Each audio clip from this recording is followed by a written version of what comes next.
Welcome to the show. Today we are going to talk about the stock market moving to the blockchain. That is a massive endeavor, but we learned this summer about Project Ion, which is breakthrough and revolutionary in settlements for stock transactions. So stay tuned. We're going to talk about that today.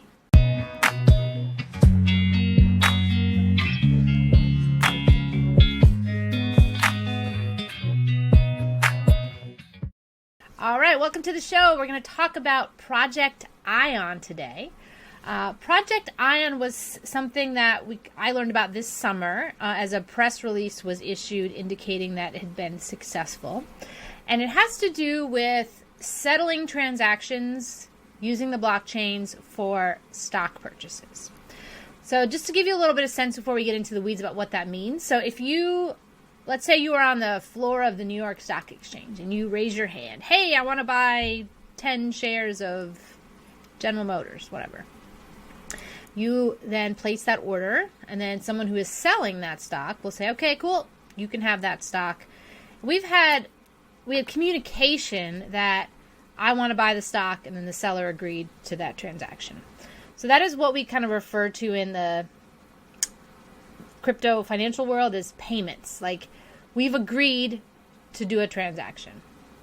However, no money has exchanged hands. So it's not really a done deal until you get paid by me for the stock that I want and I actually physically have the asset. So that is what we are referring to in this case, and I'm going to share my screen here and show you some information about Project Ion, which was a test project which dealt with the settlement side of transactions for equities, which basically stocks and bonds. So there is a company called the DTCC, the Depository Trust and Clearing Corporation.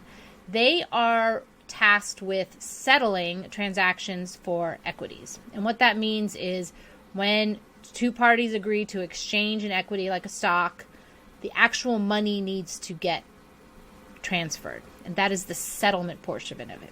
And this is actually, sometimes you'll hear people talking about the back office operations for financial institutions. That's sort of what this is. It's the paperwork, the logistics of actually getting the money from A to B. And there's some risks associated with the current system, which is sort of the old school, old-fashioned way of doing it. One of the risks is you have people manually processing these transactions. They can make mistakes. But the bigger risk comes with two things. I guess there's two risks. One is opportunity cost. So if for some reason, like, the transaction doesn't go through, and it took like 5 days to figure that out, or even 3 days to figure that out, that's 3 days that somebody else couldn't have owned this stock and been making money on it. That's one, opportunity cost. The second thing that is a problem with the current way it works is what's referred to as counterparty risk. So if I agree to buy something, or let's say you agree to let me buy it from you, and now you've turned down that opportunity risk to sell it to somebody else, I could fall through. You're relying on me being good for it. And what if I don't have the money or I'm not a good risk? So it's kind of related to opportunity cost, but it's sort of this other side of it, and that you're depending on this both sides of the transaction to be able to live up to their end of the agreement. It's called counterparty risk. And one of the nice things about blockchain smart contracts is that it kind of removes that risk, because in order to participate in the transaction, your wallet would be verified. So you're not even allowed to place the order unless it's clear you have the money. And when the transaction is able to go through instantly, then you don't have this opportunity cost where you could have been selling it to somebody else who wasn't going to flake and fall through. So there's a tremendous amount of benefits to moving the the stock markets, bond markets even to the blockchain, and that they reduce the need for this back office team of employees who have to get paid salaries and need vacation time and need to be trained and all that stuff. So they also could make mistakes. They're humans, so there's this human error. It also takes days for this to work out, so you have this opportunity cost and this counterparty risk involved, which, if you look at the industry as a whole, these are expensive problems that make using the blockchain very appealing. There also is the situation of price volatility, and that if I agree to buy something on Monday, but doesn't get settled till Wednesday, what if it's an extremely volatile equity, stock, or whatever? What if the price is changed by the time we settle up? Like, that creates another problem, which if you were to place the order and have it settle almost immediately, you wouldn't have volatility be a factor. So there's been a test running in the background of, obviously the stock market's been running as it currently has for decades, but they created a parallel system using this idea or test name of Project Ion. And it was facilitated with a company called R3 Corda. And they actually used the token XDC for settlement. And it was reported that they're running an average of 100,000 transactions a day. That's a lot of transactions. It sort of shows that it can handle volume, that it works, and it's been successful.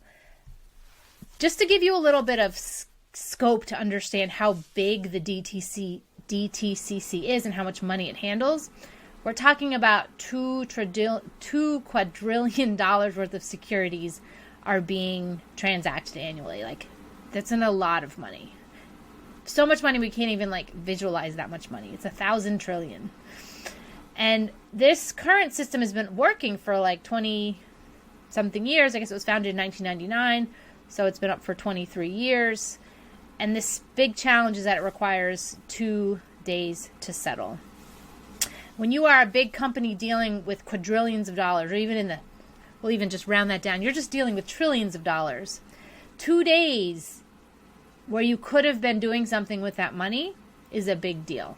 So right now, if I wanted to buy $100 million worth of a stock, and my money's getting held up for 2 days for this transaction to settle, that's 2 days I'm not making money.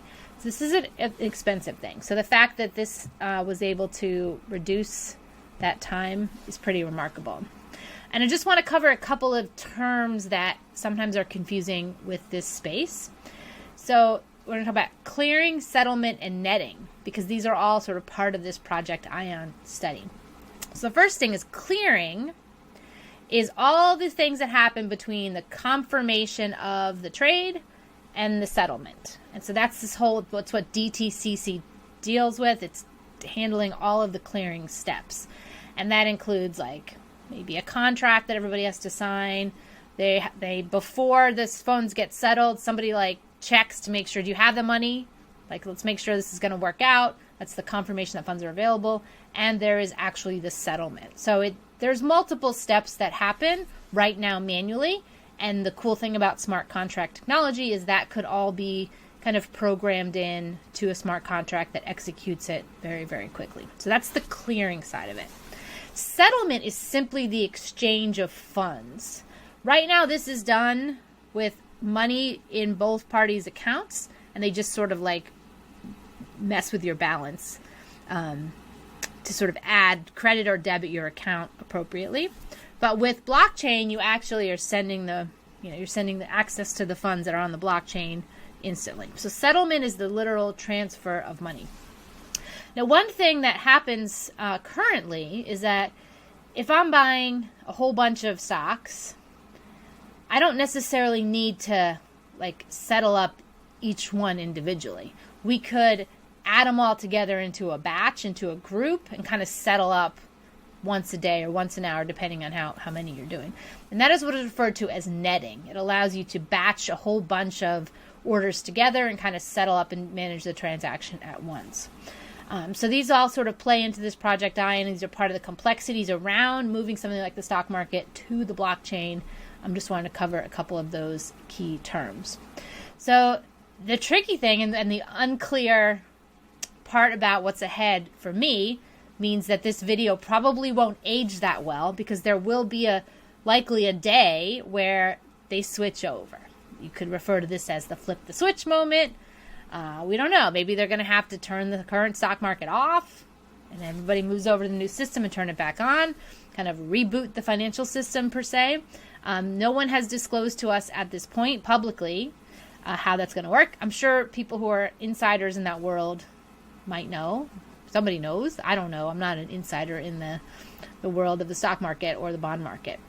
But it does look to us as observers and investors and enthusiasts that this new system where stocks and bonds could get settled using blockchain technology looks like it works. They've been testing it. It can handle a pretty big volume of transactions, and it looks like it's ready to go. Whether it will use XDC permanently, I don't know. Whether all the markets will use this type of thing, I don't know. We just know that there has been a test to confirm that it does in fact work and it can handle volume, and it will solve some of these painful and expensive problems for these financial institutions that are kind of currently doing this stuff manually. So there's my little explanation on Project Ion and how that works. If you would like some more information about this, check the description. And if you would like to join my bi-weekly report with membership around the future of blockchain, the future of money, blockchain, and geopolitics, the link to join that is in the description as well. Alrighty, we will see you in the next video.